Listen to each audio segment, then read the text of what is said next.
All right, excellent. I think we're ready to start, and whoever else joins us on finds us on the journey. We've got 2 hours together today. I usually like these sessions not to be so kind of hard locked in stone that it has to be exactly 2 hours.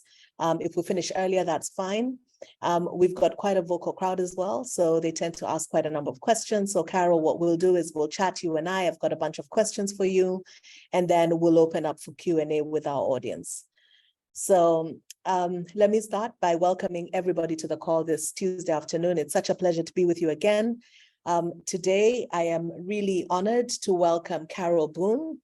Carol is the head of people at an organization called Ping Me. I'm not going to do too much of the introduction here because I don't think I'll do it justice. So I'll allow her to speak for herself. But I do want to share a couple of things on her. So for those of you who may not have heard of Ping Me has been in the market for a few years now. I think it's close to about 4 or 5 years. If I'm not wrong, Carol, you'll correct me. And Ping Me is a fintech startup. I believe Carol's experiences are not limited to Ping Me. She'll tell us a little bit about that. But a lot of the focus of her work there has been very much around people. She calls herself an expert on human-centered design, which you have to know will be my first question in terms of having her tell us what human-centered design practices are. And with that, I'd like to invite you, Carol, to quickly introduce yourself, and then we'll go into our discussion. Yeah, fantastic. Thanks so much, Tonya, for the introduction, and really excited to speak to y'all. Really excited for all of your questions. That's obviously what makes something like this fun and dynamic. So as Tonya says, I'm currently head of people at Ping Me, but took a bit of a winding road to get there. I began my startup management career about a decade ago in Ghana. Where I was country manager, general manager for a solar and agriculture company based, for those of you familiar with Ghana, in Koforidua, capital of the Eastern region. And I helped scale that business from a headcount of 7 to a headcount of 25. I was there for about 6 years, doing everything from marketing and sales to finance, accounting, and really all the little details. Office remodel, for any of you who have been general manager, founder before of a company, you know that there's a little bit of every job is yours. And that was certainly my experience. Then after running that company, the international remittances company. So when I signed with Sendwave, we were at about 150 people. I started as head of talent and culture there, really to focus on the people side of things and the organizational culture side of things. Within 5-6 months, I was promoted to head of people there, and then I ran our people operations for a couple of years as we scaled from a headcount of 150 to a headcount of over 500.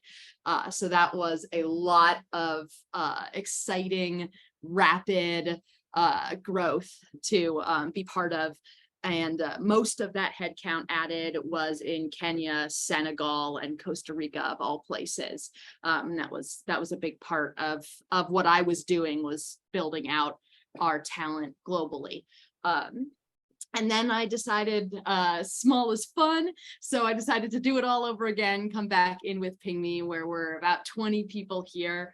I would say our big presences are Kenya, Nigeria, and then a handful in the US. I do live in the US on a daily basis. I'm in Austin, Texas, but the majority of my career has been working with and around folks in West and East Africa. So that's where my primary sort of people expertise is. yeah, looking forward to chatting with you all about the different stages of growth of business. So yeah, I've done 7 to 25, I've done 150 to 500. Right now I'm trying to do like 20 to 100, 20 to 150 there, fill that little middle gap in terms of scaling. And yeah, that's what I love to do is grow businesses and watch them change as you grow and try to make them grow well. Fantastic. Thank you so much for sharing that with us. And you should know that we've got a couple of folks on the call that are from Ghana.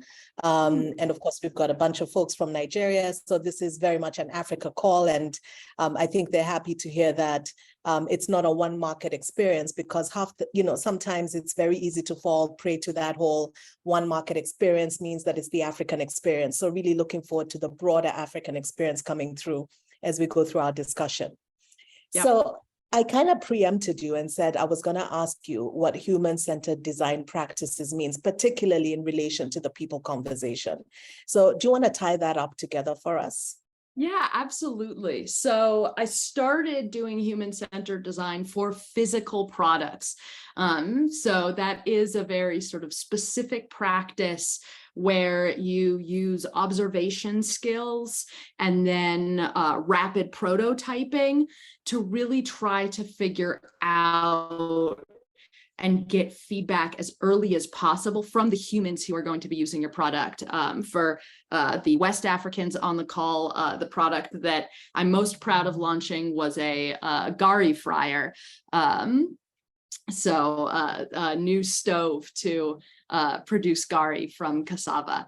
And human-centered design really at its core is about figuring out what people's real deep needs are based on how they interact with something new and with something different. So one of the ways I bring that into that idea and that ethos into designing for people is I think it's incredibly important to have as many conversations, just conversations as you can with people at all different levels of an organization. And when you're really small, you can, as a founder, as a general manager, literally talk to every single individual who works for your team once a month, once every 2 months, and say, how are you doing? And you listen to that. And then you also observe. You do things like go on your company Slack, go on your company email, see what people are doing, see how people are behaving, and you use those to think about what could I tinker here? What could I tweak here that would get people more comfortable, that would get them in a better position? And you tweak little things and you observe the results, and you tweak little things and you observe the results. So that's really the focus of human-centered design, is thinking it's so much less about I am going to build and I want to build a transparent culture. I want to build a learning culture. It's less about thinking top down, what is a learning culture? And it's more about taking, okay, if you want to build a learning culture, what does learning look like at your organization right now? And what can you tweak to accelerate how much of it is happening? And then observe and see if that worked. And then tweak it again and observe and see if that worked. So instead of building a learning culture as an architect or as a builder, you're really shaping it from where people already are. And that's what it means to do it in human-centered design, as opposed to maybe a more sort of structured product development approach. Okay, gotcha. So I like that. And I like thinking about how, oftentimes when you hear of human-centered design, people are talking about developing products or building out products, but we don't usually apply that lens to how we build out our teams and our organization. And sometimes it's easy to forget what we know, right? So you already know that, from a product standpoint, you're talking to users consistently.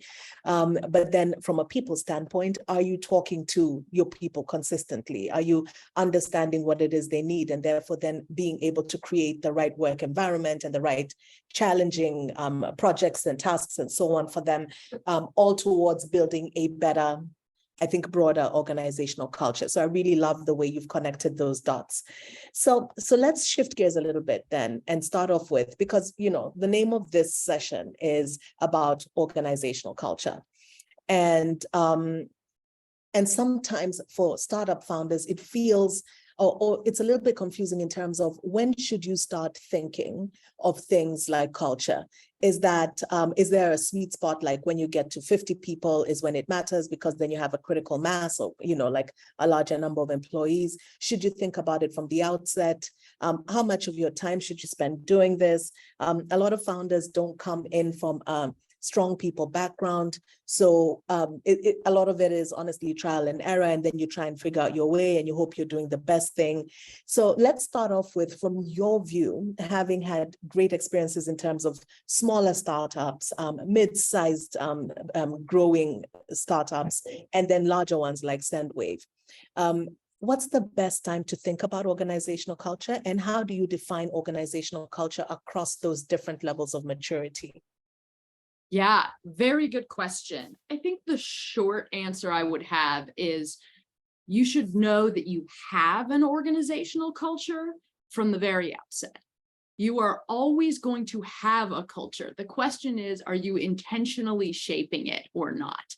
So if you are not defining it proactively, then it is being defined by day. So when you pay attention to it is not when it is formed. So I think, and this is, to a degree biased, because obviously this is what I specialize in. This is what I do every day. I think a strong culture is so valuable when you're at 50, when you're at 500, that if you have ambitions for your startup, that you want to get that big, that you want to be a big company, you need to start thinking about it from the very beginning. Otherwise, it will shape itself.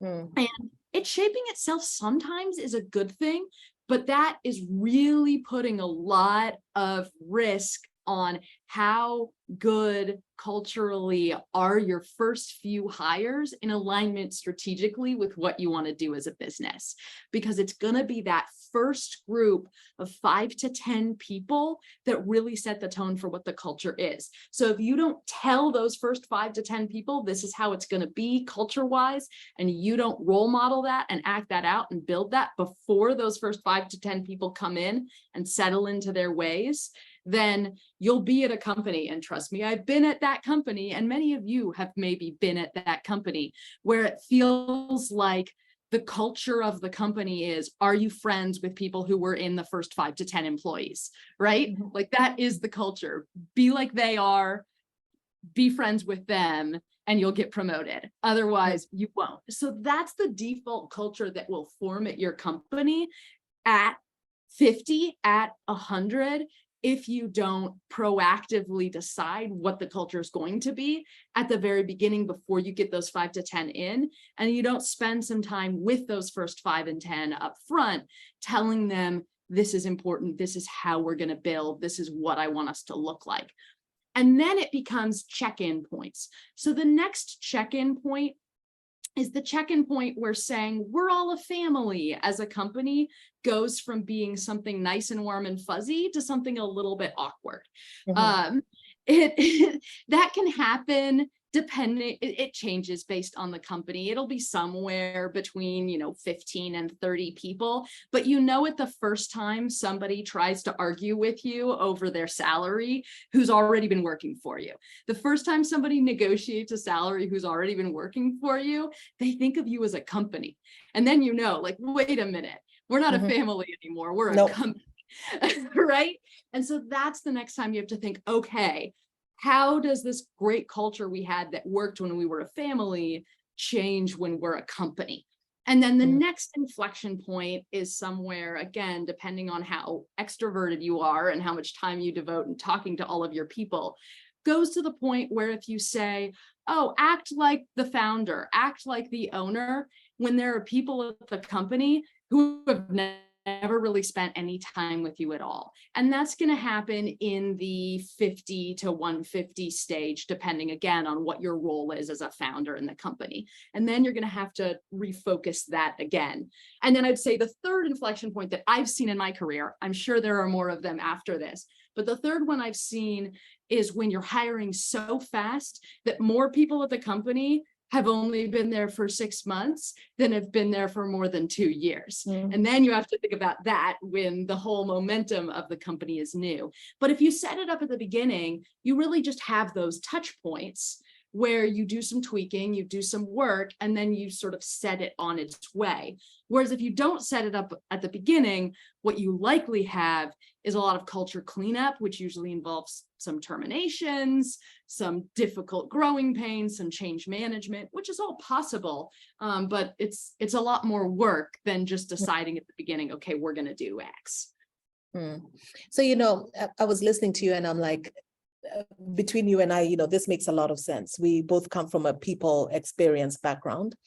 And then I'm imagining the life of a founder, which is very much fraught with, you're spending a whole lot of time on engineering, on product, on sales, it's everything is a fire and you're the chief of everything, right? So what's your recommendation then in terms of, I don't know how else to ask this, how much time should founders spend on people or thinking about culture or thinking about how they grow and develop the people or the experience people are having within the organization? Like in the middle of everything burning up or like everything is urgent and then it's an environment of serious constraints, how much time should they spend on this? Yeah, really good question. So I have 2 recommendations related to the first answer, unfortunately, is a lot.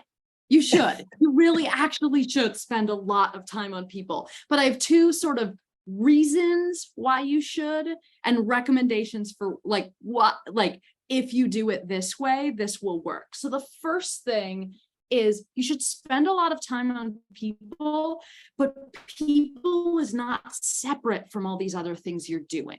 So for example, if your company is coming in to be a low-cost disruptor, right? You are going to be cheaper than any other product out there on the market, significantly. No one else does it like you do. Then that's the culture that you're building. Your cultural tenets are about being scrappy. They're about no frills. Nobody ever flies business class here. Nobody ever gets more than the basic thing. Your culture is part of what you're selling. If your company, instead, your company's strategy, let's say, is to be incredibly high customer service, hands-on with customers in a way they've never been before, then your culture needs to hire specifically for people who are good people who have good soft skills. Even your engineers need to have good soft skills, need to be good at that communication, because that's what you're going to do with your business. So these things aren't separate. It's not like you're building a business and then you have to go, okay, like what would be the dream place I would work at? No, you decide what type of business you're building and you decide how you need your team to work to build that. Like, what's the company going to look like? Do we need to be an innovative company? Do we need to be a frugal company? Do we need to be an extroverted company? And that's the culture you build. So in essence, then the act of culture building isn't really any different than the act of selling or than the act of balancing your P&L, because your culture actually supports what that is. So that's the number one way to make it easier to focus on people is your people strategy is your business strategy. They need to be fully connected. And then the second thing is I have this video, this silly little video I love to show.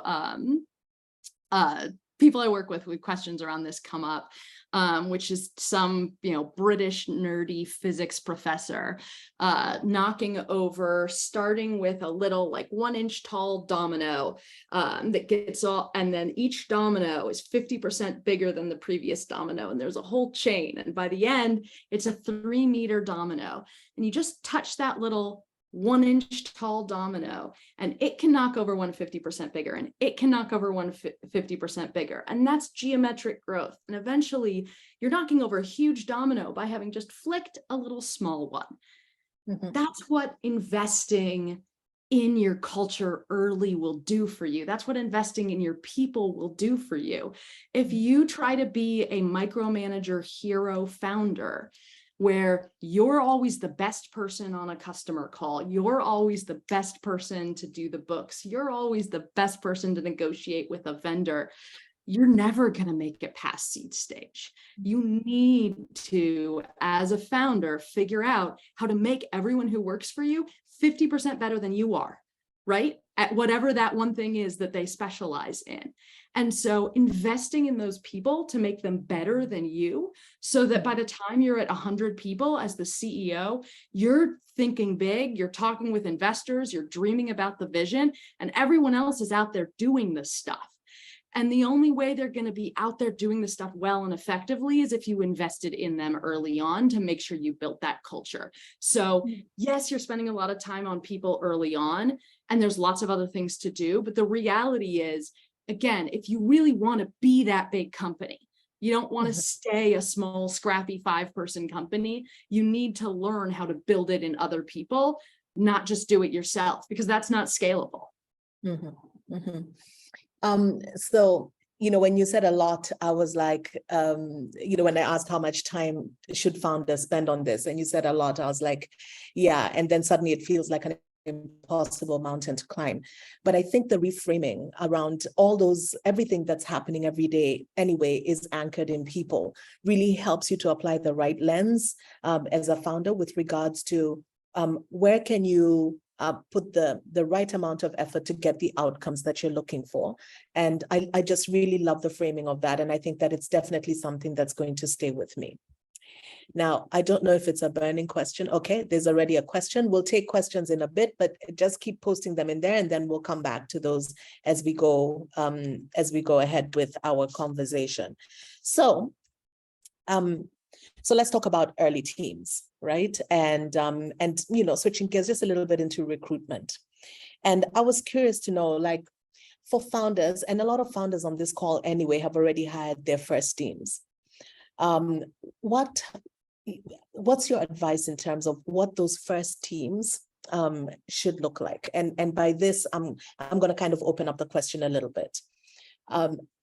Should you be testing for things like culture fit at that point in time, or does it not matter and you're really hyper-focused on the core skills that you want to get them in, and then the culture pieces will follow that? That's kind of like one dimension.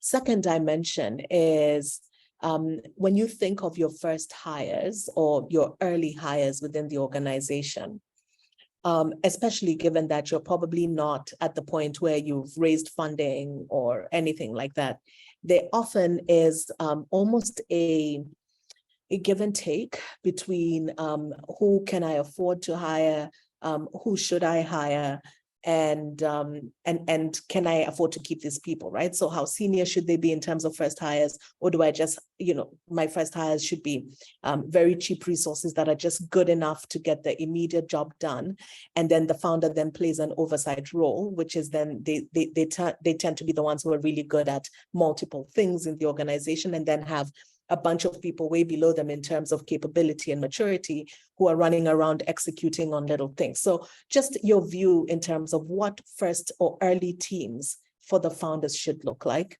and how that connects to how much do you want to test at that point for culture fit and so on, or, how does that play out for you? Yeah, so very similar to the last one, I'd build it entirely based on your company's strategy. So if your company has a technology that surpasses all the other technologies out there, then you need to spend for good talent, and you need to make sure that talent fits perfectly with your ethos and what you're going for in terms of they're interested in technology, they're interested in new advances, they're interested in growth in the engineering and in the product departments, right? Your first eng hire, your first product hire needs to be like, you need to splurge on that. You need to get someone good who fits culturally, who also has the talent and the expertise you have. But your finance person, your sales person, your marketing person, get someone young and hungry, young and hungry and cheap, and let them go to town, because that's not what is really going to win for you, right? What's really going to win is your technology.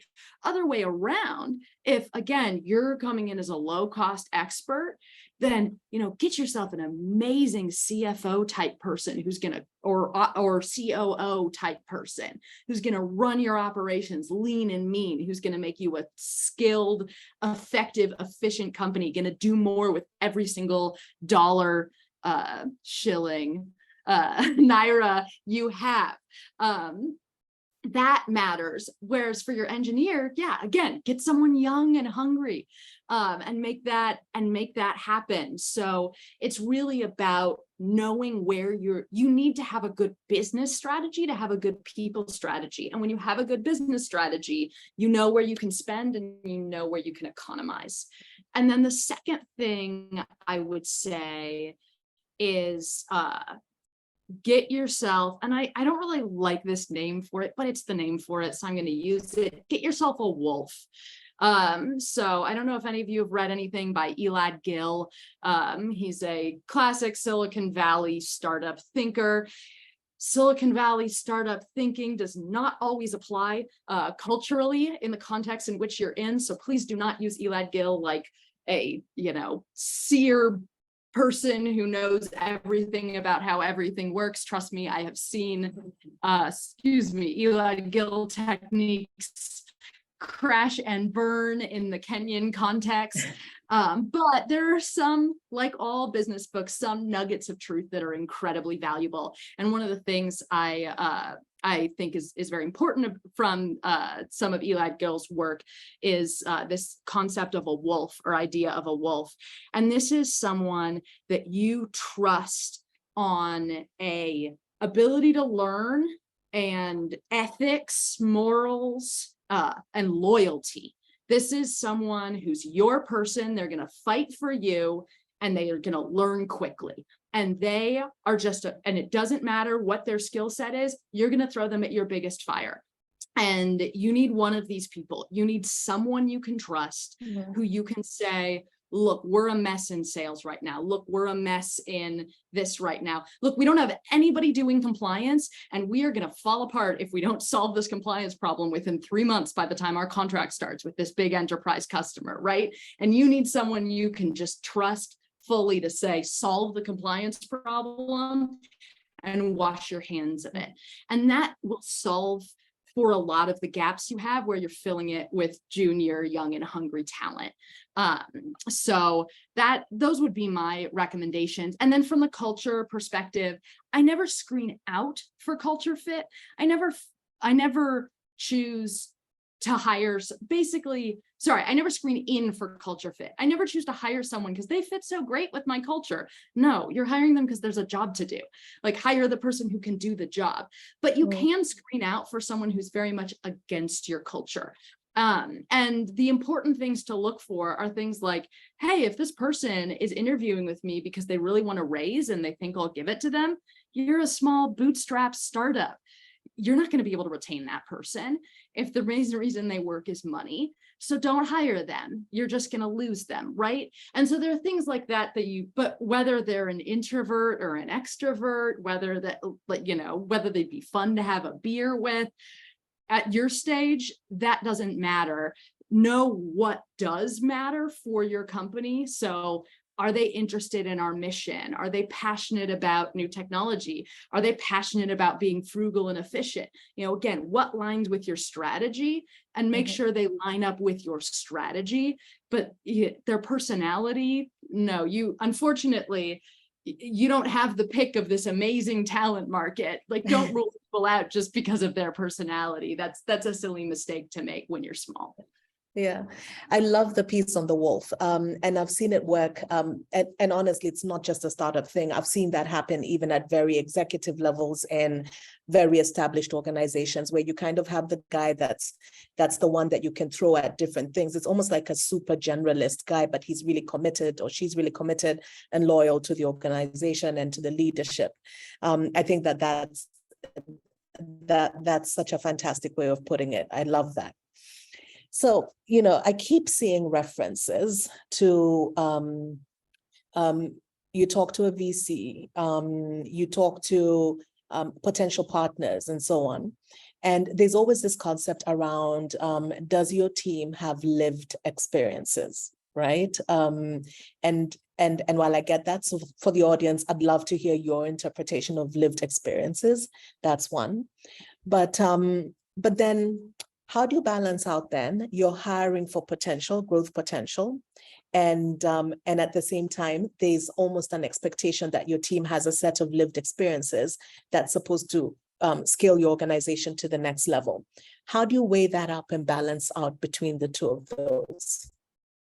All right, this is where I'm going to get very controversial and real talk, which is you do whatever you need to do to keep the money flowing from those VCs, and you hire the best talent for you. Thank you very much. It's none of your business, VC. That's what I would say. So truly, when I care about lived experience, it's very different from what a VC would necessarily want to see in lived experience. For me, it's all about, in an interview, can the person answer follow-up question after follow-up question of like, okay, but let's get real about this. And it seems like, oh, they actually get it. But some people get it after having done one internship. Some people get it after having just done 2 years of national service, wherever they are. And some people don't have it 10 years into their career. And so if you just look at someone's resume to find it, you as a founder, as a manager, when every single hire matters so much in these first 5 to 10, I wouldn't cave to what someone looks like on paper. Now then you have the extra challenge of having to figure out how to sell back to your VC why this person is incredible. But I personally would make that trade-off. I would take this person who doesn't necessarily look the same on paper. A great example I have is one of the best hires I made at Sendwave as we were a growing organization, is I hired a social worker to run my essentially HR business partnering. And you would think on paper, again, like this person has never worked in the for-profit sector. They've never worked in this. But trust me, if anyone is going to be like, oh, this is easy about helping figure out how to go from 150 people to 500 people and all the weird random stuff that comes up with employees that has to do with, you know, abuse, people getting sick, other things in their lives. This is when COVID happened. A social worker was rock solid at dealing with all of those issues and just making it all go away. On paper, could I have sold that? In fact, could I even sell it to my management? Not really. They wanted to hire someone with 10 years of HR business partner experience. And I brought someone in with 0 years of HR experience, let alone business partner experience. But when you asked about the specific types of challenges in that interview this person would be facing, what do you do if a manager comes to you and says, you know, this person's missed 5 days of work? How do you go exploring what to do in that situation? The social worker had a better approach to how I would handle that sort of a situation than someone with HR business partner experience in a company that wasn't mine, because every company is different. And so it was a better hire. Sorry, VC people on this call. I know sometimes VC founder, there's some overlap. I apologize. But hire who's best for you and then figure out how to sell it to the VCs, not the other way around. That's I like that. I like that. So while we're on the topic of talent then, and I'm sure you know from being in the African market, is that there's consistently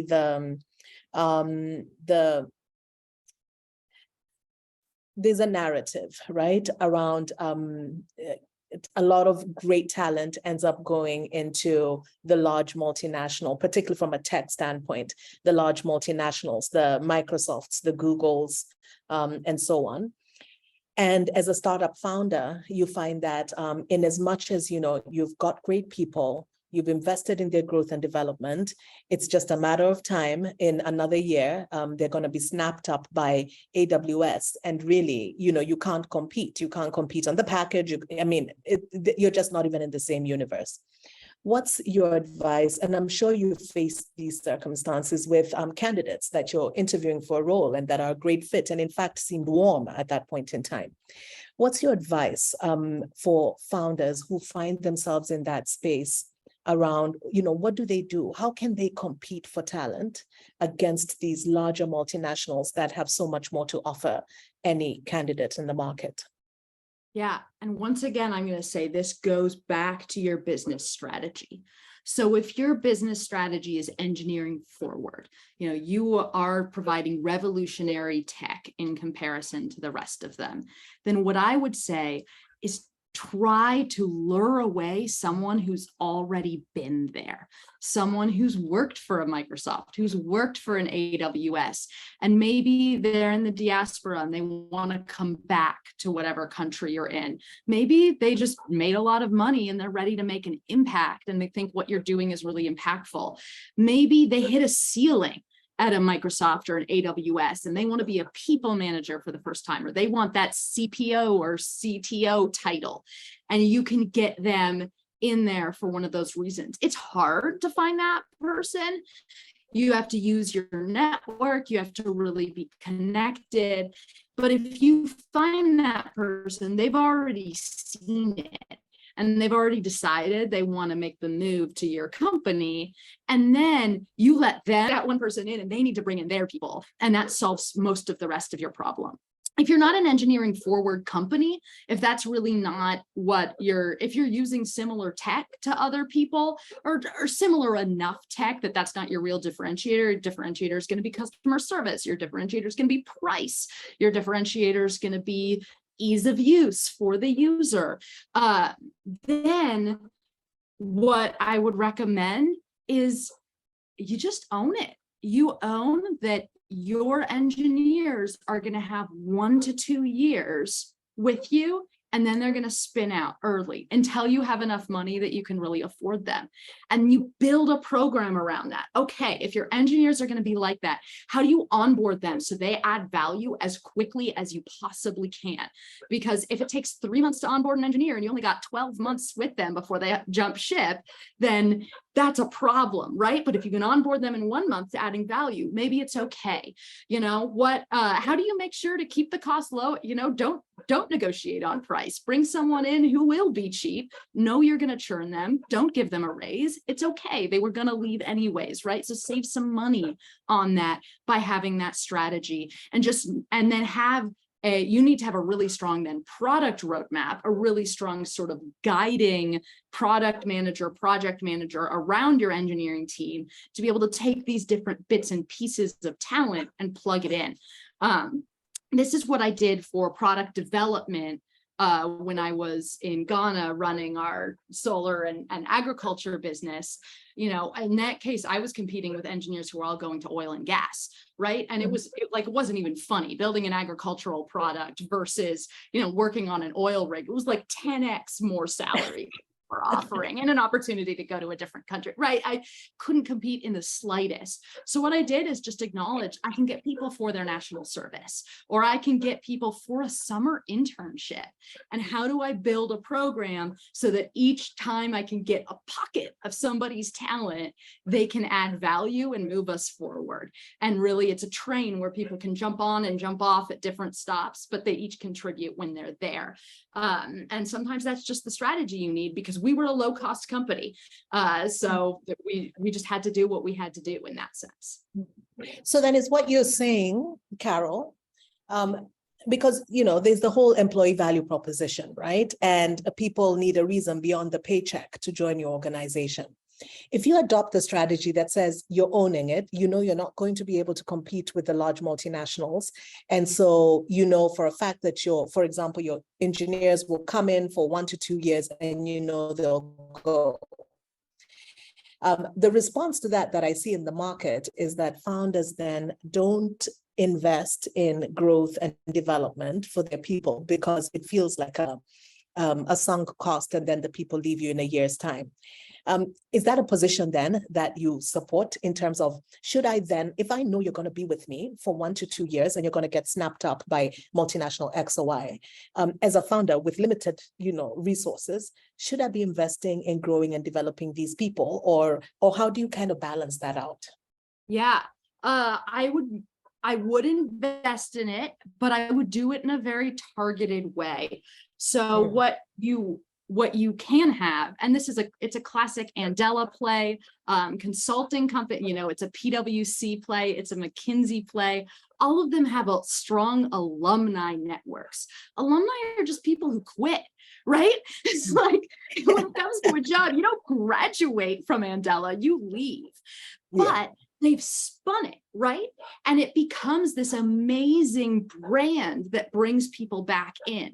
So if you're the type of company that is going to get very big in terms of headcount, then you might want to think about that. You might want to think about investing in this 1 to 2 year experience where you actually even acknowledge straight up with this person, look, you give us a great year here and you will learn the skills you need to ace that interview at Microsoft, to ace that interview at AWS. And so the growth and development you're investing in them is really giving them other alumni, just people who quit your company before or were poached from your company before, who are at these target companies they want to be at. And you create a little train for them. They're happy because they used you as a stepping stone to the next part of their career. And what you get from that is all of a sudden the best and the brightest of these people who aren't quite good enough for these multinationals yet, but are 1 to 2 years away, want to work for you because they know you're a guaranteed ticket into the door. So suddenly you have your pick of the crop of the best of that next tier of people. So it works for you too. You don't even have to bother recruiting anymore. It becomes its own, right? Andela doesn't have to spend that much money on recruiting anymore. Everybody knows it's a stepping stone to something else, and they all actively apply and their talent is great, right? So that's one way you could spin it. Now, if you don't need to be huge, in terms of a company, then I would say I'm kind of in line with some of the founders of how much you're investing, but I would keep an eye out, and this is where we get back to culture. Keep an eye out for which of these engineers, if you've got 3, say, 2 of them are using you as a stepping stone, and one of them's falling in love with the scale of what you're doing. They're loving the fact that they're having such a big impact. They're loving the fact they can dive into all these different areas and have diverse experiences. That person might actually be a startup lifer. They just didn't know it. They thought they wanted this big multinational. Find that person, invest in that person and their growth. And the ones who clearly are using you as a stepping stone, let them do what they do.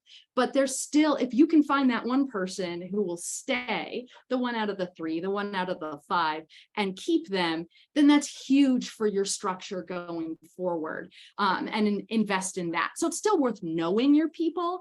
But don't invest equally in all of them if you're investing for what they're going to be like 3 years from now. If you're investing for just 1 year, then you can invest equally in all of them. If you're investing for a 3-year play, like pick your winners basically and invest more heavily in them, and the others are going to leave anyways. Fantastic. I think that's a great response, and I'm sure we're going to hear from a couple of the founders on the call on that particular piece. So let's switch back then to the broader culture narrative. So for the regular business operations, and by that I mean finance, I mean product development, sales, and so on, it's I think it's much more clear in terms of what kind of metrics do you use to measure success as far as progress in that space is concerned. So from a people standpoint, and looking at it from various stages of, I don't want to call it maturity, but maybe size a little bit in terms of the size of the organization. How then would you recommend that the founders start to think about measuring progress and measuring growth in terms of beyond numbers, in terms of growth of staff, but how do they start to measure that they're making the right moves as far as their people agenda is concerned? So for you, what would 1, 2, 3 kind of goals and KPIs associated with that look like when you're looking at an organization's agenda? Hello. Sorry, I got a delivery. When you're looking at an organization's agenda from a culture standpoint. So what should they look out for? What should they be measuring? What are the things that when you see them in a company, you know that these guys are on the wrong track? Like these 3 metrics will always tell you that. What's your take on that? Really interesting question. I don't think I have a clear answer because, again, I think it's so dependent on what your company's strategy is. And quite frankly, I actually think to some degree, again, controversial real talk here, when you're small, there's only one metric that matters. Do you have runway? Right? Like, is there cash in the bank? Nothing else really matters when you're fighting early on. And then depending on your growth strategy, of course, it's how many customers do I have? Are they actually paying, right? There are these additional things. And so measuring success for individuals is something that I think is important for the individual and important for the culture, but I don't actually think it helps much for the business as a whole. So in terms of deciding where to spend your time as a founder, I would actually spend as little time as possible evaluating in sort of a formalized manner the performance of the individuals on your team. Because, you know, in some ways that's putting you in the teacher position, and this isn't school, right? It's about, are we all getting to this place of success? Also, it's expecting a level of consistency that you wouldn't expect in, say, you know, football. For any soccer football fans here, just imagine you're taking, you know, 3 months of a certain footballer's career, and then you choose to just kick them off your team because they have a poor 3 months, when that has nothing to do with how they performed in the past. That has nothing to do with how fast they are, with how good a vision they have, like what else was happening in their life in those 3 months. It's a pretty arbitrary choice. And when you're small and when you're early, you don't really actually have a good sight line. And then the third thing is someone who's amazing when your company's 5 people and you're scrapping for your first customer may be terrible when your company is 15 people and you have 2 customers and you're servicing them. That may have just been a better fit for them than this other one. So I would focus really hard on what are the metrics that mean my company is successful, what are the metrics that are keeping my company alive, and really stick to that. And then in terms of individual progress and performance towards that, it's entirely based on how your company's doing. Is your company doing what you want it to do? Okay, dig deep. Think first principles, do the Toyota 5 whys. There are all sorts of management things. Find the root cause of why your company isn't performing in this particular area. If that root cause has a people origin, then figure out, okay, how can we solve the people related problem with it? And disclaimer alert for anyone who hasn't done this before, the root cause almost always has a people origin. So you're going to get there. You'll find what people are trouble, but instead of trying to predefine, like, this is what good look like and rely on certain KPIs, then you stick with it. And trust me, I'm a data person. My undergraduate degree is in math. I love a good quantitative way to assess and evaluate things. So this is not some anti-data bit. It's in fact a very, very nuanced mathematical data bit of, like, your N is too small at 5 people to be able to evaluate effectively. You don't have a big enough sample size. It's not going to be accurate. You're going to make poor choices. I do it entirely qualitatively.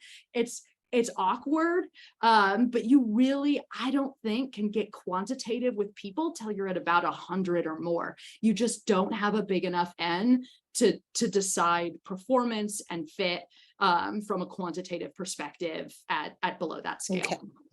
So I'm picking up of something that you just said, right? You gave an example of you may have somebody who was fantastic when you were 15 people in the organization.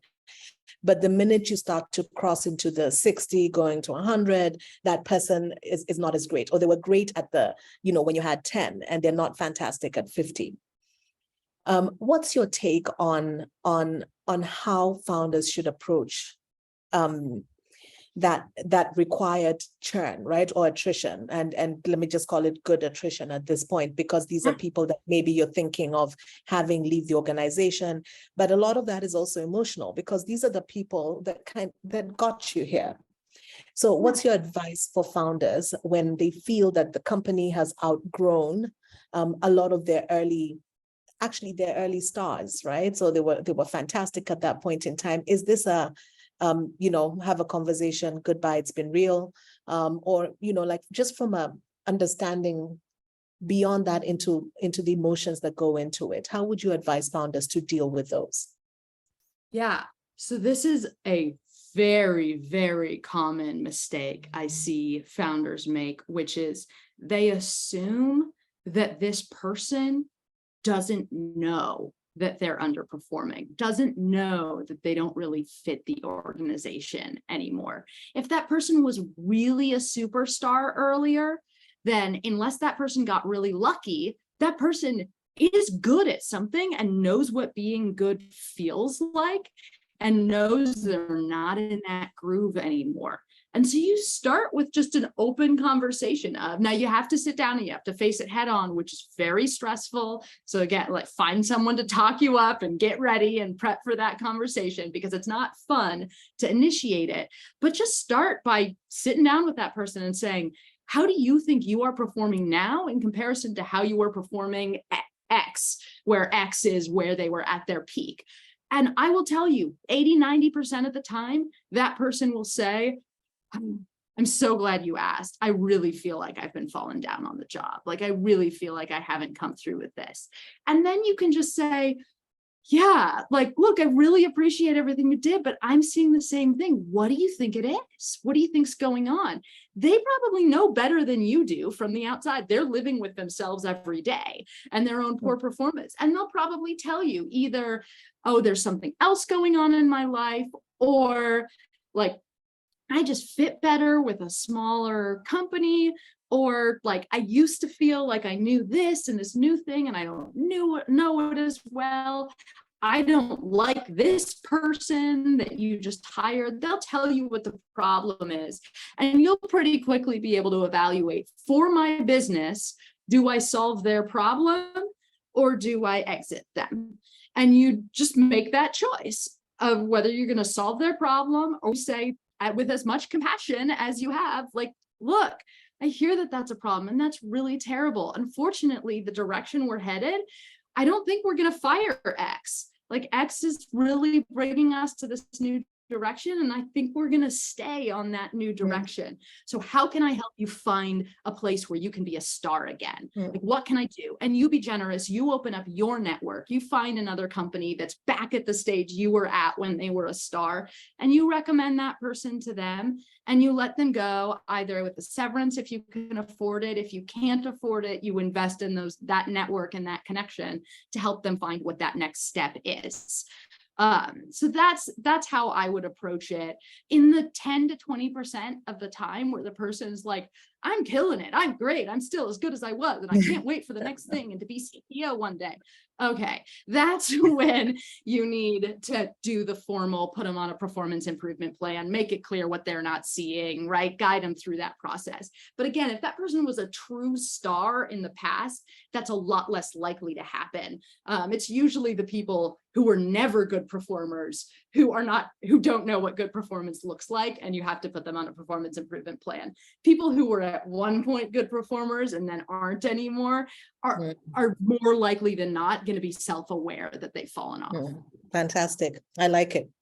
So 2 last questions for you. When you started to answer this question, you said this is one of the mistakes that you commonly find founders making.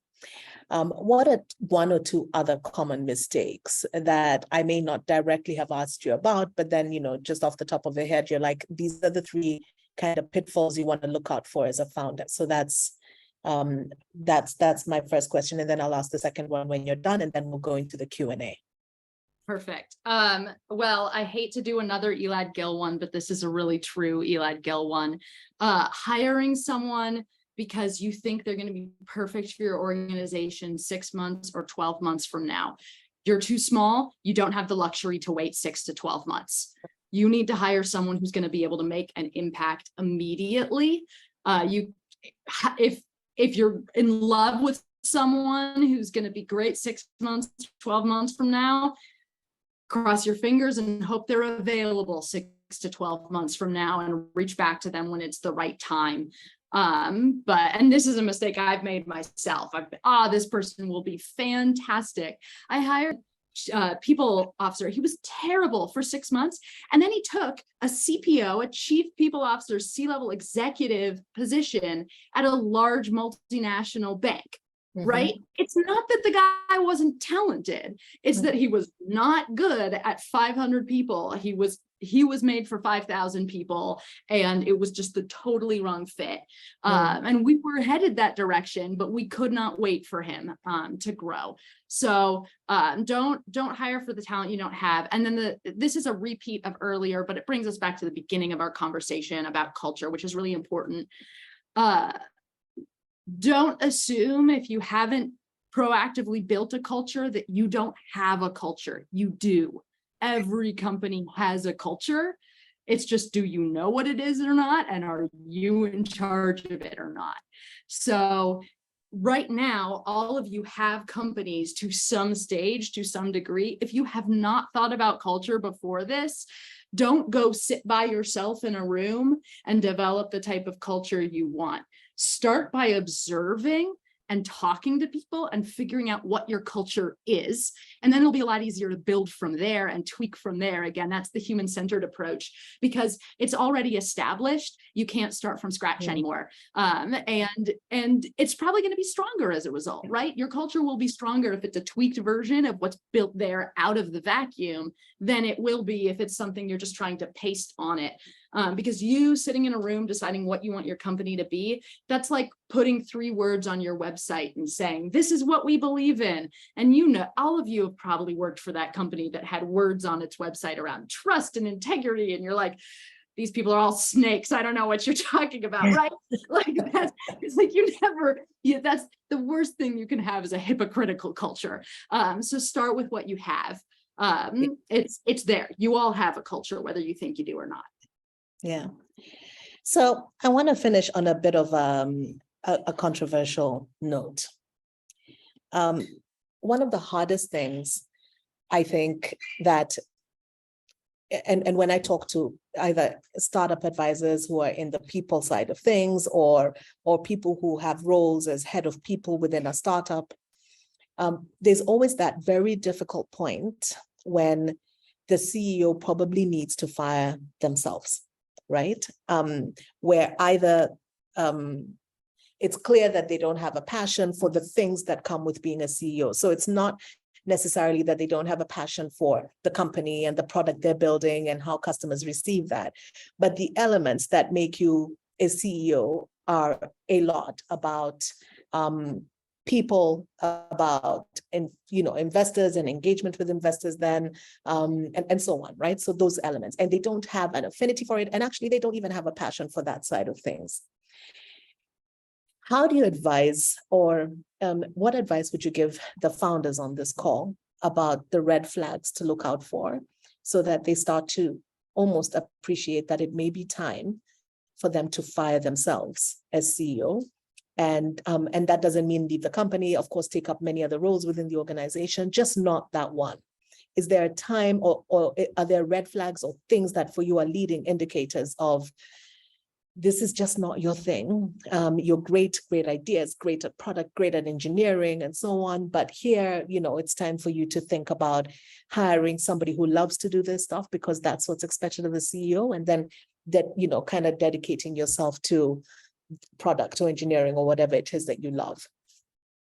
Yeah, that's a really good question. I've seen this in a couple different forms, but I know it comes in more forms than I've seen it in. So I'll just give a couple examples from what I've seen, but I'm sure there are more. If you're at the over 100 people stage where I said quantitative does matter, typically when you're doing employee engagement surveys, which you should be doing starting at around 50 people so that you have a baseline to evaluate, even though the numbers will all be garbage till you're at 100 people, just FYI. But starting when you have engagement surveys with real numbers in them, you should be able to set yourself up so you can do cuts by tenure.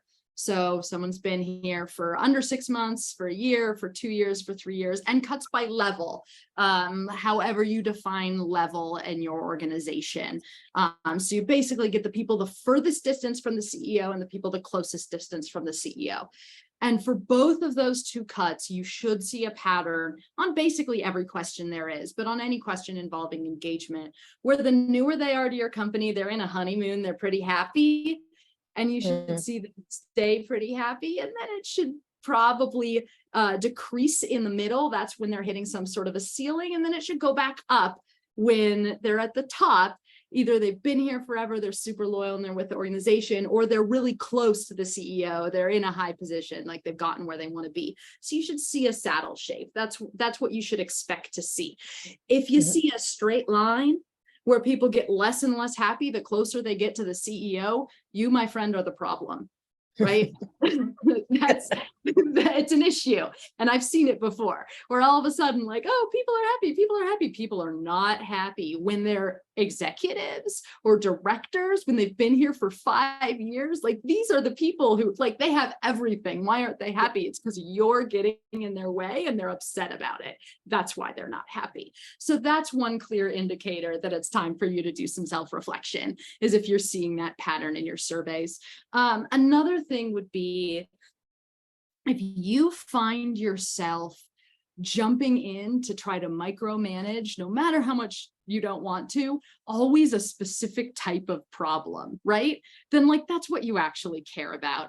If you cannot help yourself but be on the Slack channel for the engineers, or be on the Slack channel for new market launches, or be on the Slack channel for new product launches, and you keep diving into those conversations, even though you should be doing other things, right?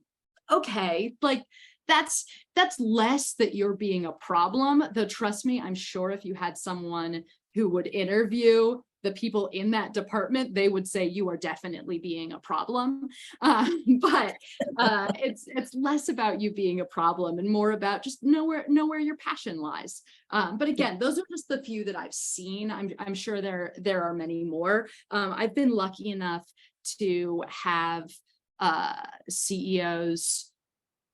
My only founder CEO, who I've worked super close with, basically he seasoned serial entrepreneur, knew what he hated about being a CEO, and just, like, was very good at delegating all the things he didn't want and being honest about what his weaknesses were. So I didn't have that problem with him. And most of the other CEOs I've worked with have been post-founder.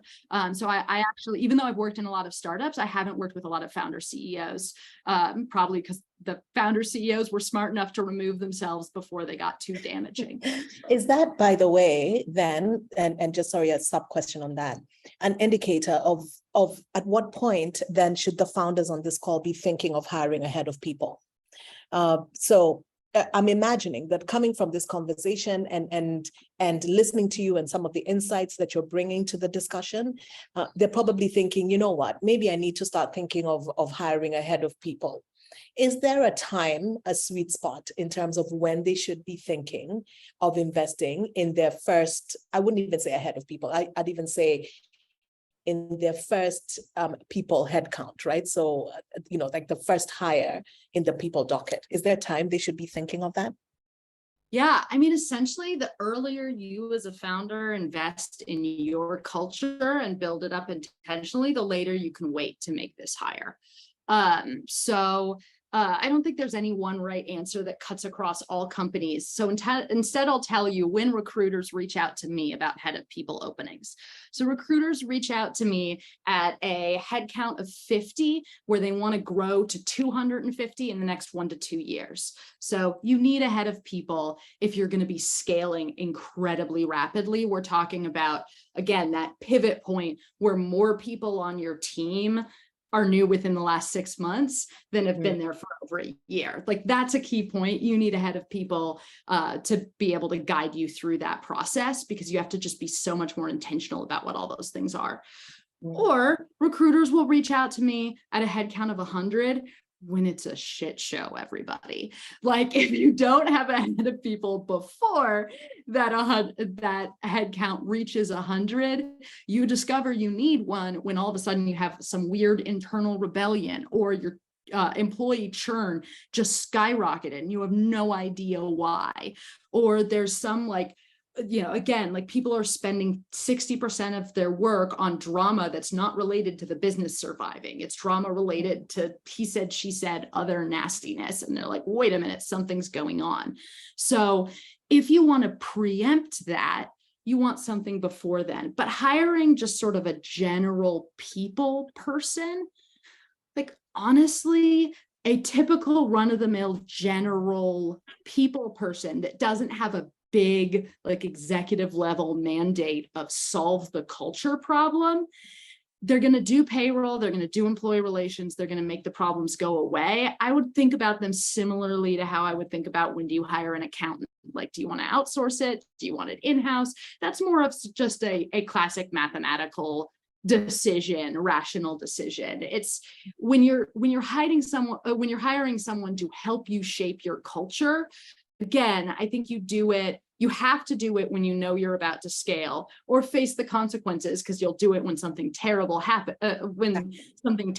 happened with your culture.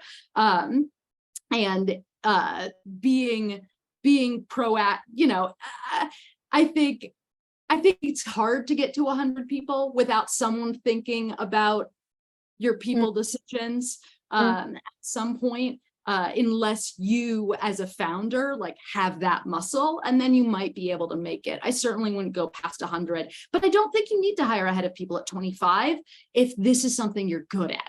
If it's something you're bad at, you might want to get ahead of the game. But I would save that hire for later, because to get a good one is a fairly expensive hire. And the work they have to do really has to do with how rapidly you're growing. So you just don't need to spend that money when you're smaller, if it's something that you can do with part of your time. Fantastic. Very good. Thank you so much, Carol. I'm going to switch over to Q&A. As I do, the first question I saw was actually from Mikaeus, but Mikaeus, I seem to have lost it. So if you don't mind just copy pasting it back in while we take the second question. I really prefer, I don't know if Samuel's on the call. Are you on the call, Samuel, or did you type and leave? Because I prefer that he kind of asks the question himself. I'm on the call. Can you hear me? Can hear you loud and clear. Go for it. Okay, I'm a bit worried about my internet. I hope you can hear me. I had two sides of a question. I'm a founded companies before, and two different problems maybe I've faced. The first one is, when you're building the company, you're thinking about building the product, you're thinking about going to market, you're sort of sourcing for different roles. And then at times, when you hand over that role, especially maybe, to your HR person or something of the sort, they fill in all the boxes, but they don't fill them in from an institutional sort of growth point of view, where we are saying the agenda is, product, we're looking to scale. How do we sort of like build the organization that way? And then what tends to happen is, at a certain point, you either have people who are redundant, or you have people who don't fit in with the vision. So my first question was around sort of like designing around, product product, and if you've come across that in the past, how you've gone about it. And then the second part to it was tapping into culture. The organizations I set up, I worked at Google, I picked that culture and went to our organization and started building, and the really bad things that happen. But maybe one of the questions I have around that is sort of, how do you build a system for institutional memory, so that as you move from generation 1 to generation 2 to generation 3, then you continuously can continuously maintain that culture across. So those were the two questions. I hope you're able to hear me. Yeah. No, I heard those really well. So I have maybe upsetting answers for both of them. The upsetting answer for the first one is, if you're within your first 25 hires, handing it off to HR is not acceptable. You need to, or someone you trust who leads that function needs to be heavily involved in recruiting. You as a founder kind of are a recruiter and need to be a recruiter at the beginning. The reality is that, again, in your first 25, I don't recommend you hire a head of people. It's just not worth your money. But just a person who does HR filling the role, they need to be more connected to your business, know more of what you're doing. And quite frankly, it would be better to have someone in product, someone in sales, spend some of their time learning how to be a recruiter, to run the recruiting nuts and bolts, than it would be to try to get your recruiter to understand everything about how your product works and how all that happens. Because the reality is, recruiters that good are expensive. And again, you probably don't have the money for it early on. So you shouldn't be handing off roles, at least fully handing off roles with your first 25 hires. Once you're getting 25 to 50, that's when I think you think about, do I have one in-house recruiter, just a head count of one, but who really gets it? Like, it's not this person is a good recruiter. It's that this person really knows what I'm doing and is willing to have their full-time job be recruiting. So it might even be someone whose background isn't recruiting. Again, that matters less at an early stage, and they know how to see talent. This is a problem a wolf can take on. You can temporarily, from headcount of 25 to 50, have your wolf do all your hiring. And then that's when you hire your first full-time headcount, when the money makes sense and you put your wolf on a different problem. But I know it's kind of a non-answer, but HR isn't qualified to make hires the first 25 at the company, and only very good HR is qualified to make those hires 25 to 50. And you may or may not be able to afford it at that time. So that answers your first question, I hope. For your second question, again, sort of a non-answer, it's going to change. You are not going to keep the same culture from when you're 5 people to when you're 15 people to when you're 50 people. That institutional memory is going to go away, or it's going to be morphed into a sort of sentimental startup story that is back in the old days of what it was.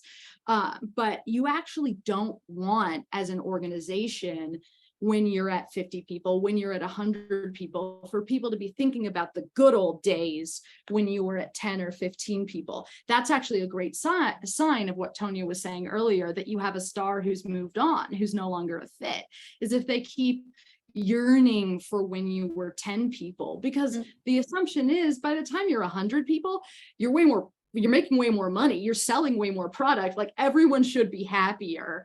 If you're not happier, then like that person isn't a fit at the scale of 100, and they should go and scale someone else's business. So what you do need to do is make sure that you always have some sort of artifacts, some sort of norms around culture that help you onboard the new people quickly into whatever the culture is. But it might not be the same culture as what was before. So that's being really intentional about who are the first 5 people that every new hire is going to have a one-on-one with. You know, decide who that is and put that on the person by person and put them on the calendar and make sure in their first 3 days, they talk to 5 people who are going to help set them up with the right tone of how things are going to be. When are you going to give them their first project? What do your onboarding training materials look like? What are the first big team meetings they're going to attend? Onboarding just becomes basically the first time you hire a head of people, it's all about getting onboarding right first, assuming you're scaling, because it's all about how do you get the new people in to what it is you want to build. But you pick those sort of cultural touch points who are going to keep it alive based on what's your best culture for now, not who was best when you were a smaller company. Did those answer your questions? Samuel? Okay, you're Sam? still muted. Okay. Yeah. So that's a good segue into Biruk Tawit's question, which is the next one. And if you're still on the call, Biruk Tawit, I'd like you to just unmute your mic and vocalize your question. Yes, I'm still on the call. Yes, what I wanted to ask was if an organization started with a certain type of culture, but then later on through different assessments realized that they would like to change that culture. Maybe they have outgrown that culture, or perhaps maybe that it's become a toxic environment. How would they suddenly change it? Yeah. It depends. So have they outgrown it, or is it toxic? 2 different playbooks, I would say. So if you've outgrown a culture, that's a really good opportunity, if you have the money for it and the time for it, to actually do an offsite. I don't think offsites should happen all the time. They're really expensive. They're difficult to do. But if you realize you've outgrown it, you're heading into a new area, what you need is to kickstart momentum towards something great, and something new, and get people excited about the next future. And it's pretty hard to do human-centered design if you don't have all the humans together. So if you're all in the same geography, get people out of where they usually are. If you're all in different geographies, get everybody in together to where they are, and spend just a couple of days talking about the vision, the future, where we want to be. And this isn't all mushy stuff that you're talking about. I think people sometimes, when they think offsite or do offsite, they think like weird team building activities like ropes courses and whitewater rafting and other stuff like that. I actually think people bond much more over talking about their shared passion for the work that they're doing for your company than they do over some random excursion in the place you happen to be. Throw a few excursions in for fun, maybe if there's clamor for it, but really focus on like, get everyone together. And I mean everyone, including your accountants and your salespeople, to do your product road mapping. Get everyone together to do your engineering biggest challenges and talk about your tech debt, even if they're not technically in that area. Give everyone exposure into what everyone else is doing, how everyone else is thinking, and then you wrap that up at the end saying, okay, now we know where we want to go. What are the soft skills? What are the habits we're going to need to have to be able to get there? And that's sort of where this new culture will come from. And then that's where hopefully you have a people team that's thinking about, okay, now that we have this new vision of what the culture is, how do we put that into our hiring? How do we put that into our onboarding? How do we put that in our communication norms? How do we put that in our performance management? And really taking every part of the people life cycle and inserting the new culture into that, because that's the work of what a people team does. If your culture is toxic, do not get everybody together and put them all in the same room. That's a horrible idea. It will go terribly. Please don't. That is not the approach you want to do to change that culture. If you want to change a toxic culture, you need to do a root cause analysis and try to figure out where the root of this toxicity is coming from. It's usually coming from a handful of people, and digging even further, it's often coming from 1 or 2 people within that handful of people who are like kind of making that normal and gearing it up. Like usually there's a lot of gossip in a toxic culture, and there's one person who's like actually fueling it, and everyone else who just like thinks that's part of being in the in crowd and gets to be part of it. So you need to, and this is again, you could assign a wolf to this. If you have a head of people, you can assign them to this. You know, figure out who you're going to have, who's going to figure out like essentially what are all the cliques within my company, what are all these weird social groups, who's talking to who behind the scenes that has nothing to do with work. Okay, like who's a real instigator of it. And then you just take a look at that map, and the easy one is this person is not a top performer and they're part of the toxic culture. Great, get them out. Just fire them. Like that's like plain and simple. Do that as quick as you can. The toughest decisions are, oh, this person is a good performer, but they're part of the toxic culture. If you don't think they're starting the toxicity, sometimes it can be enough to get rid of the low performers who are toxic. And they're like, whoa, okay, like this isn't going to fly anymore. Something's different.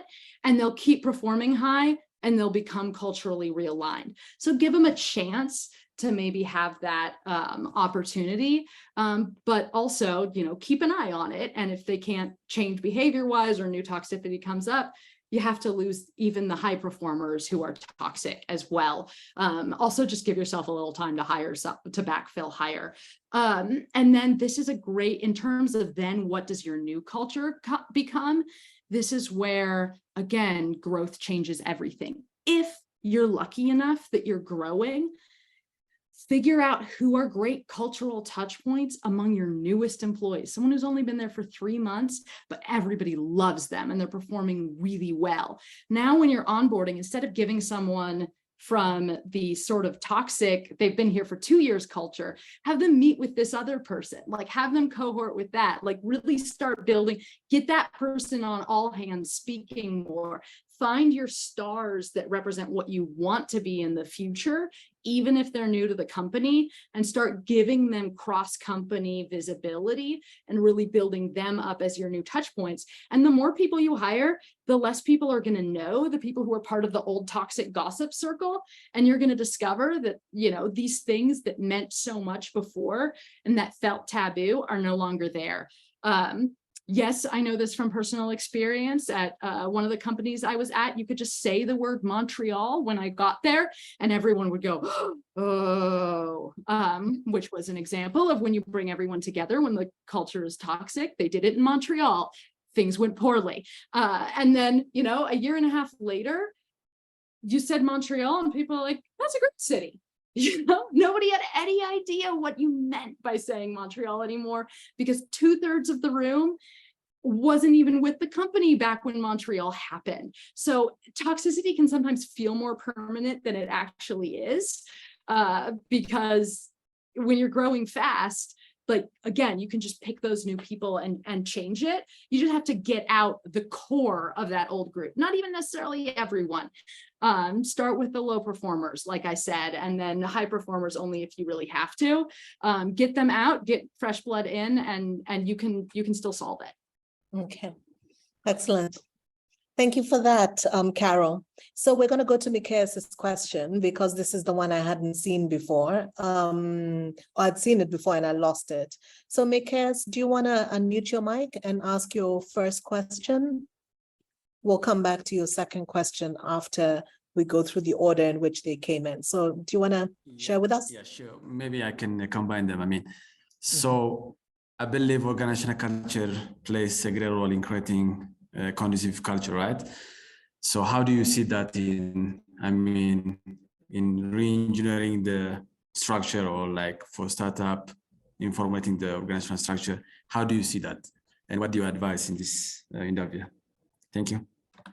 Yeah, absolutely. And this again gets to this whole, like you were talking, but like I've been talking about, network that aligns with your business. So if a function is just a, you know, essentially rote function for you, like this is, you know, table stakes, something we have, it's not a differentiator. That for you might be accounting, that for you might be sales, that for you might be engineering. Then I think in those situations, you're looking at having as efficient of a structure as you can have, which usually means as few middle managers as possible. So you carry a pretty high ratio of people who are doers, executors to management.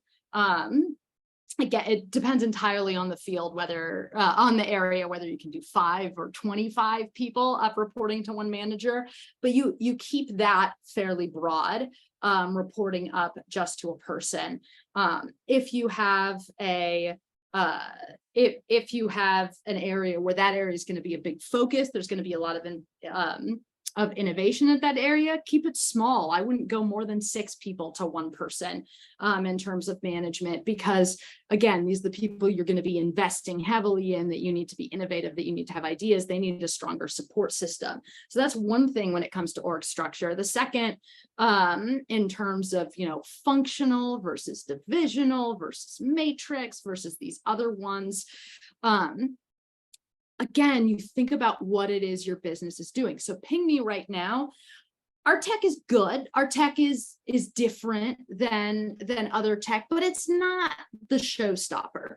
The showstopper is our customer centricity. That's our showstopper. So we are very much glommed together when it comes to product engineering and sales, because all of those groups need to be talking to the customer every day, and they all need to be coordinating with each other about how they're talking to the customer.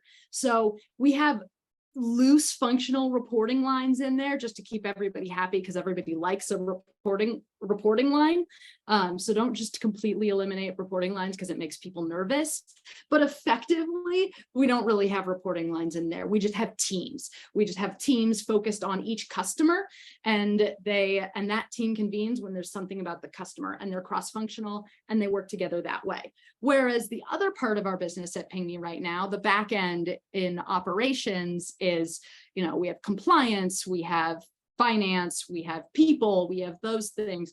Those are all just strictly functional, and they're going off and doing what they're doing. At SendWave, we were all about our technology and our product and about our growth strategy. So we really had we had a matrix prod eng organization, and then we had a very strong sort of core central growth marketing organization that had growth, sales, marketing, all of it in it. And then we had everything else functional, right? And so those were 2, and we actually very intentionally sort of had had 2 different executives who would have intentional, healthy conflict with each other to drive the business forward and drive each other forward. So again, you think about what the strategy of your business is, you think about like who needs to be most closely coordinated to deliver what your value proposition is, and you set up a structure so that those people are communicating well with each other, figure out who needs to have healthy tension, and you make sure they have different executives who have equal power, who can butt heads with each other, and then everyone else, it's just easier to deal with functionally, so you just deal with it functionally. That's my recommendation for, again, small organizational structure. When you're at 5,000 people, heck if I know, I've never done big companies. I'm only a small person. Tonya can probably introduce you to the right people where it really matters for that. But this is what you do at a smaller scale. Thank you. I hope that helps. Thank you, Carol. Thanks. Yeah. All right. Okay, so our next question is from Pazian. Pazian, I know you said you were experiencing connectivity issues, but you're still here with us. So do you want to unmute yourself and ask the question?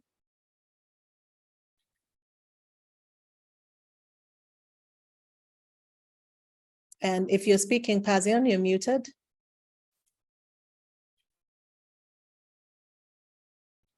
Okay, I think I'll ask the question for him because I think there may be, broader interest in the response.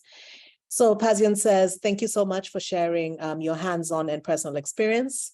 I have one question on maintaining balance. How can an organization maintain and evolve its culture over time as it grows and evolves, with or without pivoting? And what steps should be taken to ensure that the culture remains aligned with the organization's growth objectives? I suspect, you've kind of touched on some of that earlier, but, I'll hand it over to you, Carol, to come back with your response. Yeah, I'll give you a couple specifics on that. So yes, it's going to grow and evolve and change, and that's a good thing.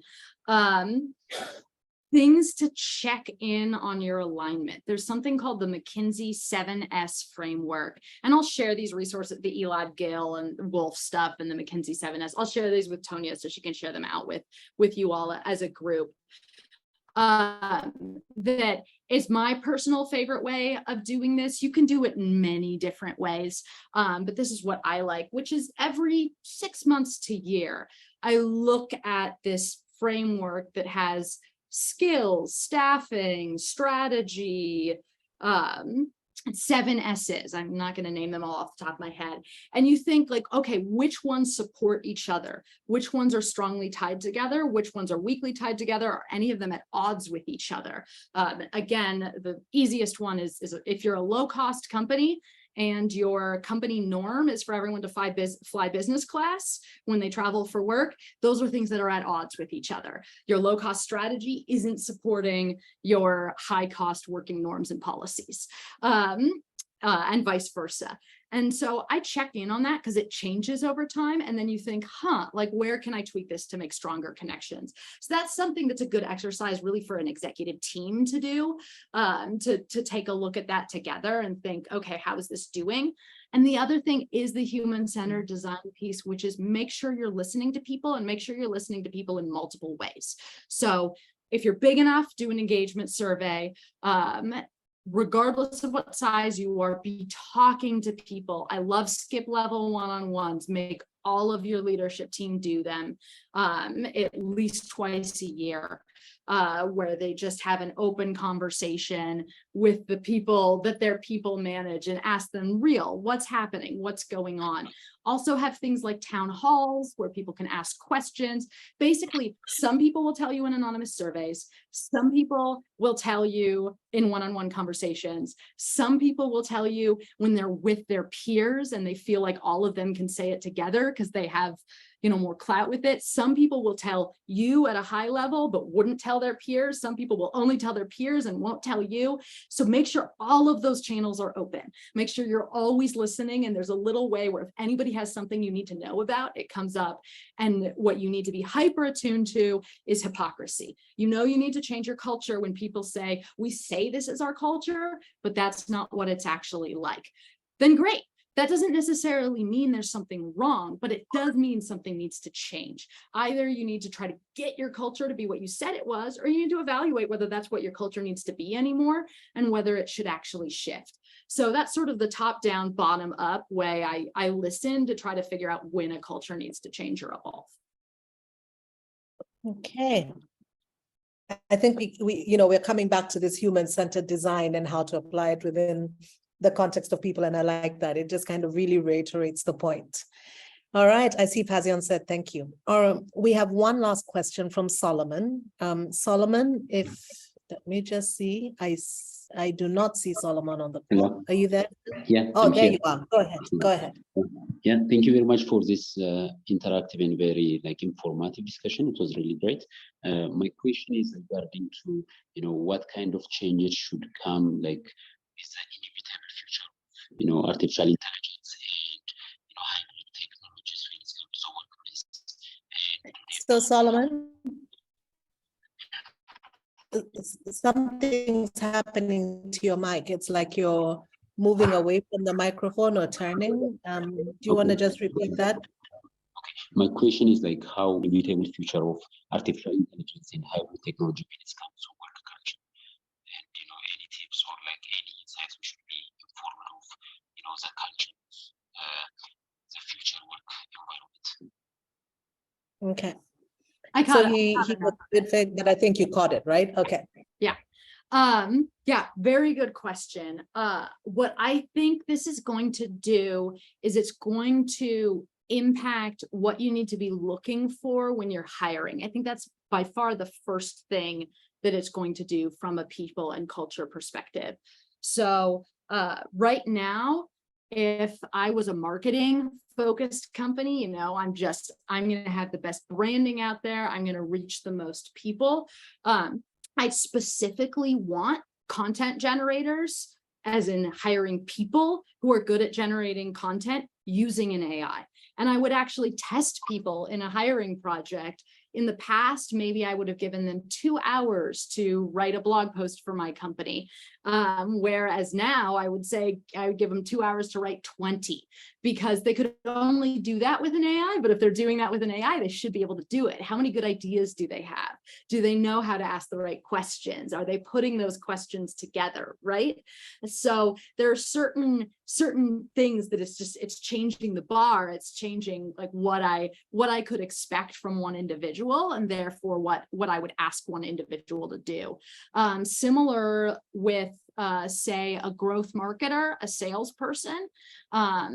If I have a database that's only accessible by SQL, I don't have any sort of Tableau or other Looker or any sort of UI over it. I would expect my salesperson knows how to go into AI and figure out what the SQL is to ask the question they need to ask of the database, and then go do that query to get the answers they want and be self-serve now. In the past, I would have maybe either tried to hire someone who has SQL experience, or I would hire both a salesperson and an analyst for the sales team. Whereas now I'm going to try to get that in one person, and what that one person's, the skill that one person has that I need to screen for when I'm hiring is the ability to know how to ask the AI to put the right question in SQL in order to get it out of the database. So it's a different type of soft skill that now becomes much more important.